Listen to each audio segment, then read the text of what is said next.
और अगर किसी कैडर का पदाधिकारी होकर आप विश्वविद्यालय में प्रोफेसर बन सकते हैं, तो संविधान की बात करने वाला विश्वविद्यालय में प्रोफेसर क्यों नहीं बन सकता? अगर यह विश्वविद्यालय किसी सरकार के कैडर भरने के अड्डे बन जाएंगे तो विश्वविद्यालय बर्बाद होंगे, तो उससे ज्यादा नुकसान समाज का होगा। कि लौटाएंगे वो सारा तुम्हें सूद के समेत, हम पर तुम्हारे जुल्म का जितना उधार है, ताकत तुम्हारे पास अगर है सितमगरों, तो हमारे पास भी भारत का संविधान। कह रहा हूं, ये बताओ तो सही कि मेरिट के नाम पर बाहर निकाला है या विचारधारा देखकर बाहर निकाला है। और विश्वविद्यालय का कुलपति इसका जवाब दे, मेरे कॉलेज का प्रिंसिपल और सिलेक्शन कमेटी इसका जवाब दे कि मुझे निकाले जाने की वजह क्या है। क्या दिल्ली विश्वविद्यालय का एक कॉलेज ऐसा नहीं है जहां यज्ञ कराने के बाद गौशाला खोलने की बात की जा रही? अगर इलाहाबाद विश्वविद्यालय न होता, दिल्ली विश्वविद्यालय न होता, तो हम भी कहीं गाय भैंस चरा रहे होते।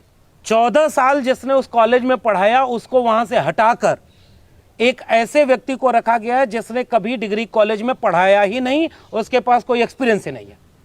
जिस पढ़ाई को पढ़ने में 25 साल हमने लगाए, किताब लिखने, लेख लिखने और जाने क्या क्या किया, उसका परीक्षण 1.5 मिनट में होता है। और सही समय आएगा तो उनका नाम लेकर के उनके भी कारनामे जाहिर करने की बात करेंगे, जो लोग रिटायर होने के बाद वहाँ खुदा बन के बैठते हैं। बहुत शुक्रिया दिल्ली विश्वविद्यालय के उन तमाम शिक्षक संगठनों का, शिक्षकों का और विद्यार्थियों का, जिन्होंने ये साझा प्रेस कॉन्फ्रेंस यहाँ पर बुलाई है। और ये बहुत दुखद है इस तरह से बातचीत करना, या ये मौका कि ऐसे भी हालात कभी आएंगे अपने अकादमिक जीवन में जिसके लिए हमें प्रेस कॉन्फ्रेंस साझा करनी पड़ेगी। मगर अफसोस कि अब ये इस समय भी नहीं बोला गया, तो फिर कब बोला जाएगा? हम भी लब न खोले तो फिर बोलेगा कौन? मेरा पहला कहना ये है कि अगर हम यहाँ आज आए हैं तो ये कोई निजी लड़ाई के लिए नहीं आए। किसी एक व्यक्ति या डॉक्टर लक्ष्मण यादव को उनकी नौकरी से निकाल दिया गया, इससे जो नुकसान हमारा हुआ, इस नुकसान की भरपाई के लिए नहीं लड़ने आए। या हम ये कहने यहाँ नहीं बैठे कि हमें नौकरी दे दी जाए या हम नौकरी मांग रहे हैं। हमारे जैसे और सारे बहुत सारे लोग, कई 100 की संख्या है, जिन्हें हमसे पहले भी निकाला गया और दिल्ली विश्वविद्यालय से निकाला गया। हमसे ज़्यादा जो कई वर्षों से पढ़ा रहे थे उनको भी निकाला गया। उसी श्रृंखला में हमें भी निकाला गया। तो ये एक बड़ी जो समस्या या बड़ी चुनौती पूरे विश्वविद्यालय को लेकर है या पूरे शिक्षण संस्थानों को लेकर है, उससे जोड़कर हम अपनी लड़ाई को लड़ना चाहते हैं। मेरी अपनी बात कहें तो विश्वविद्यालय, हम जानते हैं कि हम लोग इस देश के उस कोने से, उस हिस्से से आए हैं जो शायद अपने कई हज़ारों साल की विरासत में पहले लोग हैं जो इन विश्वविद्यालयों की दहलीज तक आ पाए। इलाहाबाद विश्वविद्यालय, दिल्ली विश्वविद्यालय, इन विश्वविद्यालयों ने हमें बनाया है और कई विकल्प अपने करियर बनाने के जो थे उन सब को छोड़ करके हमने इस विकल्प को चुना कि हम अपनी कक्षाओं में अपने विद्यार्थियों के बीच रहेंगे और पढ़ने पढ़ाने का काम करेंगे। उसके लिए जितनी भी न्यूनतम पात्रता हो सकती है, मिनिमम एलिजिबिलिटी, उसे पूरा किया। मैं इलाहाबाद विश्वविद्यालय का गोल्ड मेडलिस्ट हूँ, इसे पहले नहीं बताता, लेकिन अब बता रहा हूँ क्योंकि वो अर्जित किया हुआ है। मैंने दिल्ली विश्वविद्यालय से पीएचडी की। मैं 21.5 साल की उम्र में लगभग जाकिर हुसैन कॉलेज में असिस्टेंट प्रोफेसर एडहॉक बेसिस पर अपॉइंट हो गया था। उस समय की एलिजिबिलिटी फुलफिल थी, कर लिया। तो 4-4 महीने पर रिन्यू करते हुए मुझे आज तक तकरीबन 44-45 बार रिन्यूअल मिला है। तो इसका मतलब ये कि मैं ठीक ठाक पढ़ा रहा था। मैंने कोई अपने पढ़ाने में कोई कंप्लेन नहीं आने दी। मेरे खिलाफ मेरे कॉलेज में कोई शिकायत नहीं है। मेरे विद्यार्थियों से कभी पूछा गया होगा, और निश्चित तौर पर पूछा गया होगा, तो शायद कोई मौका नहीं मिला, विश्वविद्यालय को कभी कोई मौका नहीं मिला कि हमारे पढ़ाने में कहीं कोई कमी रही हो। अब उस 14वें साल में जबकि हमें नहीं पता था, हम तो 2010 में आए, तो हमें ये पता था कि 1-2 साल में हम परमानेंट हो जाएंगे। हम तो उसके लिए तमाम करियर छोड़कर आए। तो पहला सवाल ये कि 14 साल एडहॉक क्यों रखा गया। मेरे कॉलेज में 2010 के बाद 2023 में पहली बार परमानेंट अपॉइंटमेंट हुआ। तो ये कोई हमारा दोष तो नहीं, इसकी गलती हमारी नहीं, लेकिन इसकी सजा भुगतने के लिए हमने भुगती। हमने विश्वविद्यालय के तमाम लड़ाइयों में शिक्षक संगठनों ने, डूटा ने लड़ाई लड़ी कि भाई 3rd अमेंडमेंट आ गया 2016 में, सारे डॉग बाहर हो गए, सबने मिलकर लड़ाई लड़ी तो हमारी नौकरी बची। सबने मिलकर उसके बाद लड़ाई लड़ी 13 पॉइंट रोस्टर की, तो हमारे जैसे तमाम लोगों की नौकरी बची। और वो लड़ाइयाँ शिक्षक होने के नियम कायदे के भीतर लड़ी गई। उसमें कोई ऐसी जगह नहीं थी जहाँ कोई नियम तोड़ा गया हो या कोई ऐसी चीज़ हो जिसके लिए कोई शिकायत कर सके। तो ये लगातार चलता रहा। तो ये विश्वविद्यालय जवाब दे कि इतने दिन हमें क्यों एडहॉक रखा गया। और जब परमानेंट का मौका आया, उस परमानेंट के मौके के पहले 2010-11 में भी हमने परमानेंट के इंटरव्यूज़ दिए, 2014-15 में भी इंटरव्यूज़ दिए। लोगों ने नहीं अपॉइंट किया तो हम नहीं कहीं अपॉइंट हुए। जैसे मेरे कॉलेज में जब इंटरव्यू शुरू हुआ तो एक एक्सपर्ट, और सही समय आएगा तो उनका नाम लेकर के उनके भी कारनामे जाहिर करने की बात करेंगे, जो लोग रिटायर होने के बाद वहाँ खुदा बन के बैठते हैं और इस भाव में सवाल करते हैं कि मतलब हम आज देखना चाहते हैं कि आप क्या, वो पहला सवाल हमसे कर रहे कि आप आज तक परमानेंट क्यों नहीं हुए, आप कहीं और इंटरव्यू नहीं देते। मैंने कहा कहीं और अगर परमानेंट हो गए होते तो यहाँ क्यों बैठे होते। और हमारे जितने जगह पे हम इंटरव्यू देते रहे वो लोग तो कहते थे कि आपका कॉलेज बड़ा अच्छा है, आप वहीं परमानेंट हो जाएंगे, तो इसलिए नहीं किया। फिर वो कह रहे हैं कि आपने क्या क्या आपका एकेडमिक क्वालिफिकेशन है, अपना परिचय दीजिए। परिचय दिया। ये पहला इंटरव्यू मेरा था डिपार्टमेंट के बाद जो तकरीबन 15-20 मिनट चला। उसके पहले 2010-11 में भी, 14-15 में भी हमने जितने इंटरव्यू दिए उसमें से 1.5 मिनट का भी इंटरव्यू दिया है। आप अंदर जाइए, आपसे कहा जाएगा कि अपने बारे में बताइए और फिर शुभकामना दी जाएगी कि जाइए आपका भविष्य उज्जवल हो। अब आप 1.5 मिनट बाद बाहर आ गए। जिस पढ़ाई को पढ़ने में 25 साल हमने लगाए, किताब लिखने, लेख लिखने और जाने क्या क्या किया, उसका परीक्षण 1.5 मिनट में होता है। और वो भी इस सवाल से कि आप अपने बारे में बताइए, पीएचडी का टॉपिक बताइए। मुझसे इंटरव्यूज में पूछे गए, मेरा पीएचडी का काम तुलसीदास पर है, भक्ति आंदोलन पर है। तो दिल्ली विश्वविद्यालय के डिपार्टमेंट के इंटरव्यू में मुझसे पूछा गया कि तुलसीदास को आजकल बड़ा लोग ट्रोल कर रहे हैं। तो मैंने कहा कि सर, साहित्य में ट्रोल जैसी भाषा नहीं होती, साहित्य में तो विमर्श होता है। तो उनकी आलोचना भी हुई है, उनके बारे में भी लिखा गया। कहा नहीं, वो साहित्य की बात हम नहीं कर रहे, ये बाहर लोग उनको बड़ा जाति विरोधी कह रहे हैं। फिर मैंने कहा कि वो बाहर की बात अलग है सर, मुझे लगता है कि मुझसे बात साहित्य पर होनी चाहिए, मेरे विषय पर होनी चाहिए। फिर उसके बाद कह रहे हैं कि आपको क्या लगता है तुलसीदास जातिवादी हैं। और ये वो लोग पूछ रहे थे जो मुझे अच्छे से जानते हैं कि मेरा क्या स्टैंड है। लेकिन इंटरव्यू में ये सवाल पूछने के क्या मतलब है? इसका मतलब वो चाहते थे कि इंटरव्यू खराब किया जाए। मुझसे कहा जा रहा है कि किताबें जलाई जा रही हैं तुलसीदास की। मैंने कहा कि सर, साहित्य में किताबें जला करके नहीं, विरोध में, एक किताब के विरोध में दूसरी किताब लिख करके जवाब दिया जाता है, और ऐसा हुआ है।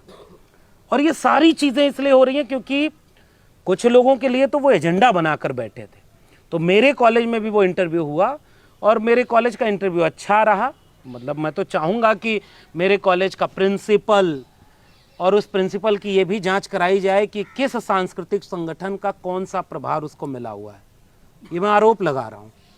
और अगर वो किसी एक विचारधारा के हैं तो वो निष्पक्ष कैसे होंगे। बाकी लोग जो उस बोर्ड में बैठे हैं, उन बोर्ड में बैठे हुए लोगों ने मेरी कौन सी काबिलियत देखी और किस आधार पर मुझे बाहर किया, ये सवाल मेरा है। मेरा सवाल है कि अगर आपने 15 मिनट 20 मिनट इंटरव्यू लिया और मेरा एपीआई स्कोर तो 96 है, अगर मुझे बीए और एमए में इलाहाबाद यूनिवर्सिटी में 80% से ज़्यादा नंबर मिले होते तो मेरा 100 आउट ऑफ 100 होता। तो एपीआई स्कोर मैं मानता हूं कि वो केवल इंटरव्यू देने की क्राइटेरिया है।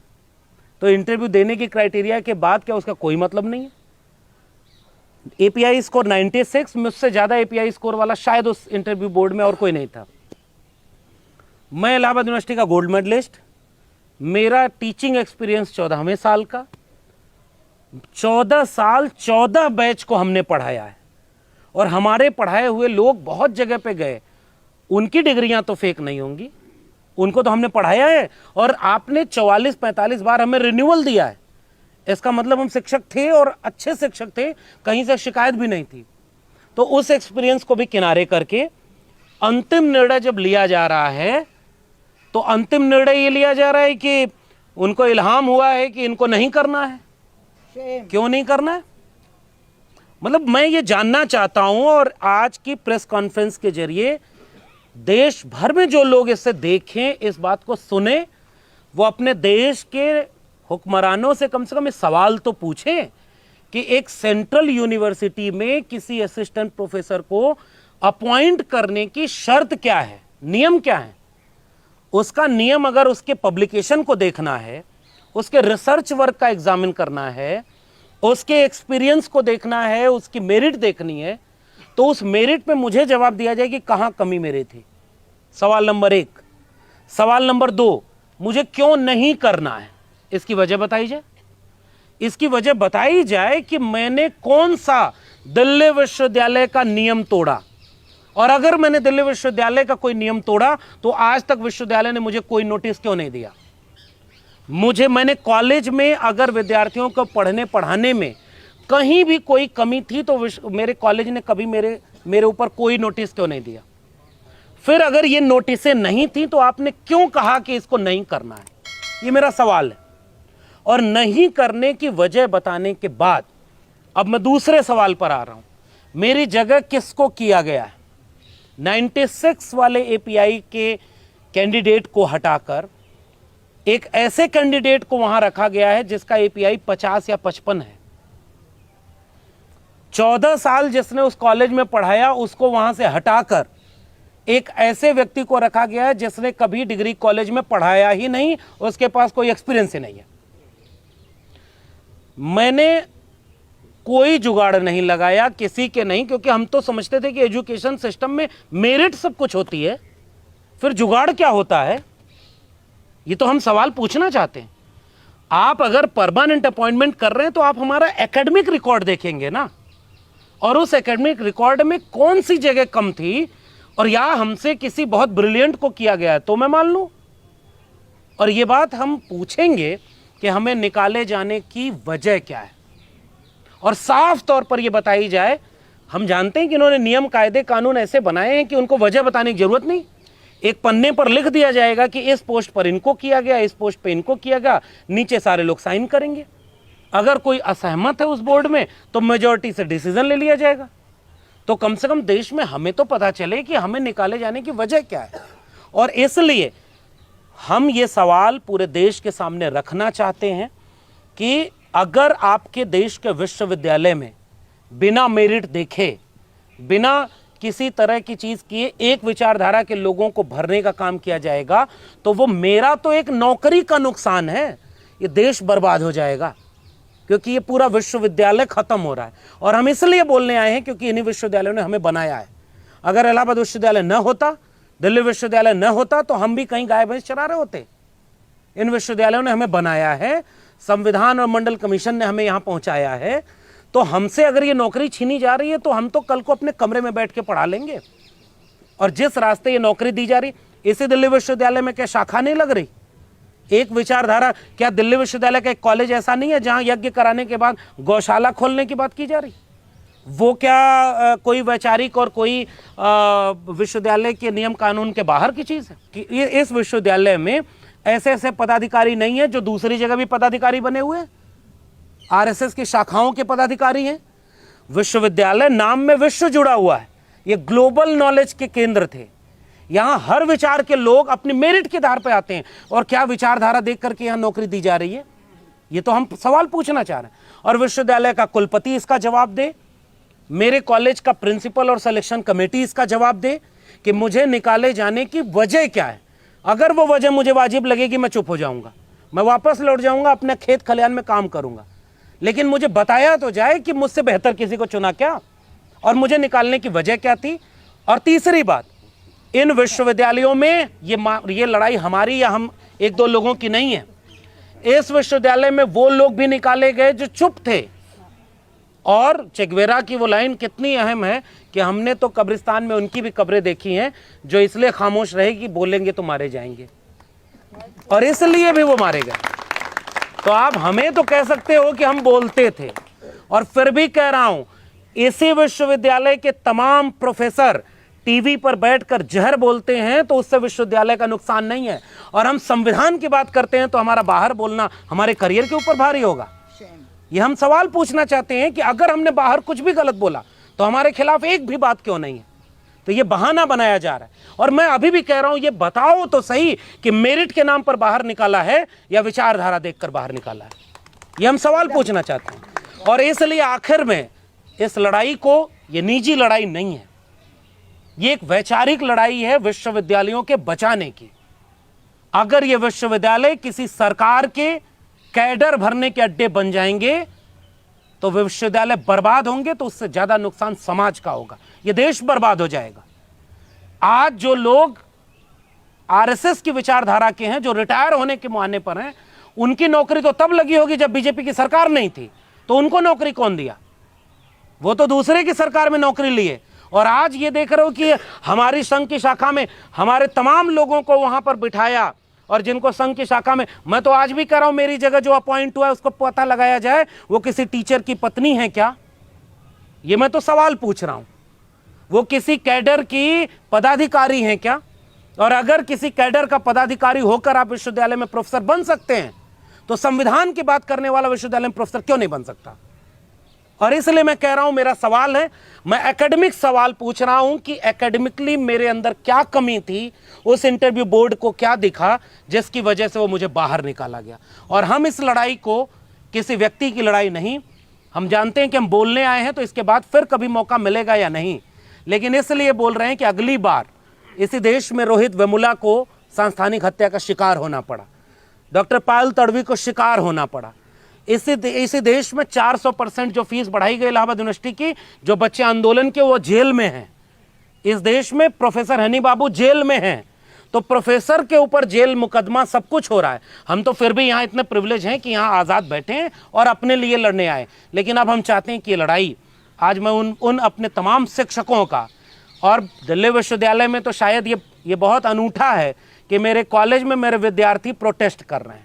हमने तो नहीं कहा उन्हें प्रोटेस्ट करने के लिए, वो तो अपने से कर रहे हैं। तो इस बात का जवाब दें कि विद्यार्थी क्यों प्रोटेस्ट कर रहे हैं। और हम इस लड़ाई को, हम शुक्रिया अदा करते हैं उन तमाम शिक्षकों का, उन शिक्षक संगठनों का, उन विद्यार्थियों का, जिन्हें ये दिख गया कि अगर कुछ गलत हो रहा है तो उस सही के लिए लड़ना होगा। और यही तालीम हमें इन सब अकादमिक संस्थानों ने दी है। हम अब एक डरा हुआ शिक्षक एक ऋण विहीन विद्यार्थी तैयार करता है जो बाहर निकल करके एक मुर्दा नागरिक बन जाएगा। तो हमें सिखाया गया कि सच बोलना, हमें सिखाया गया कि अपने विद्यार्थियों को तेवर के साथ जिंदा नागरिक पैदा करना, और जब हमारे ऊपर आए तो हम मुर्दा बन जाएं या किसी की शाखा के गुलाम बन जाएं। इसलिए हम बोल रहे हैं क्योंकि हमें इसी एकेडमिक इंस्टीट्यूशन ने बोलना सिखाया है।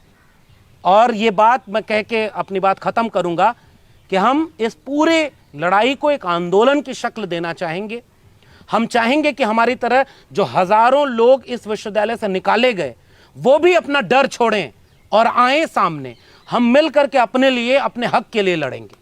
हम तो बहुत कुछ कर रहे हैं ना, जितने लोग डर गए नुकसान उनका भी हो रहा है, तो हम उनसे भी अपील करेंगे कि आप भी आइए, कंधे से कंधा मिलाइए और एक सवाल पूछिए पूरे विश्वविद्यालय से, इस देश के डियर प्राइम मिनिस्टर से भी पूछिए। और मैं तो खुद कह रहा हूं, वो ओबीसी होने का दावा करते हैं और इस तरह से किसी ओबीसी के खिलाफ क्यों खड़े हैं, वो शिक्षा के खिलाफ क्यों खड़े हैं। और इसलिए हम अपील करेंगे उन तमाम शिक्षकों और देश भर के पूरे देश को निजी हाथों में बेचा जा रहा है। हम इस सवाल को कहेंगे कि विश्वविद्यालय बर्बाद किए जा रहे हैं, प्राइवेटाइजेशन हो रहा है, नई शिक्षा नीति के नाम पर अब ठेके पर प्रोफेसर रखे जाएंगे। तो हम नहीं कबूल करते कि हम ठेके पर प्रोफेसर बनेंगे। दावा करोगे विश्व गुरु बनने का और प्रोफेसर को गुलाम बनाओगे, इसका विरोध हम करते रहेंगे। इसलिए हम अपील करते हैं पूरे देश के नागरिकों को कि आपका सवाल है, हम विश्वविद्यालय के भीतर हैं, इसलिए हमें हकीकत पता है, आपको शायद नहीं पता होगी, और जब तक आपको पता चलेगी तब तक ये पूरी तरह ढह चुका होगा, बर्बाद हो चुका होगा। फिर आप ये कहते रहना कि विश्वविद्यालय में गरीब, कमजोर, मजलूम के बच्चे अब DU GNU नहीं पढ़ पाएंगे। इसके लिए भी इस लड़ाई को आगे बढ़ाना होगा। इस देश में वंचितों, शोषितों के पहली पीढ़ी के हम लोग हैं। हम तो पूरे इलाके में पहले प्रोफेसर बने। आज तुमने हमें निकाल दिया तो जाने कितने लोग डर जाएंगे कि अगर तुम बोलोगे तो तुम्हारा हर्ष लक्ष्मण यादव की तरह कर दिया जाएगा। लेकिन हम इसलिए सामने आए कि डरना नहीं है, क्योंकि हम गलत नहीं तो हम डरेंगे नहीं। और आखिर में मैं सबका शुक्रिया अदा करते हुए कह रहा हूं कि इसे एक आंदोलन की शक्ल दिया जाए और इसे शिक्षा बचाने, संविधान बचाने और देश बचाने की शक्ल में रखा जाए। और एक शेर पढ़ना चाह रहा हूं कि लौटाएंगे वो सारा तुम्हें सूद के समेत, हम पर तुम्हारे जुल्म का जितना उधार है, ताकत तुम्हारे पास अगर है सितमगरों तो हमारे पास भी भारत का संविधान है। बहुत शुक्रिया।